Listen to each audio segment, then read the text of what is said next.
ஹாய்ங்க, Devi fancy store and ஸ்டேஷ்னரியில் இப்போ school open ஆக போகுது இல்லையா? நம்ம தேவி ஃபேன்சி ஸ்டோரில் வந்து பேக்லாம் வந்து லான்ச் பண்ணியிருக்காங்க. வேணுன்றவங்க ஆர்டர் கொடுங்கங்க. Lunch box, lunch bag, water bottles எல்லாமே வந்து நம்ம கடையில் அவைலபிளாக இருக்குங்க. வேணுன்றவங்க ஆர்டர் கொடுங்க. நியூ மாடலாகவே இருக்குது நம்மளோட கடையில். வேணுன்றவங்க ஆர்டர் கொடுங்க. தேங்க்யூ.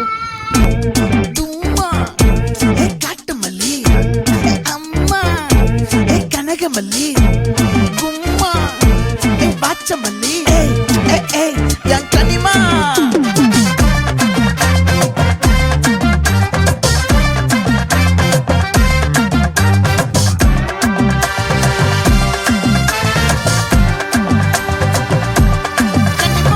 ஆசை பட வச்சான் ஆள விழ வச்சானே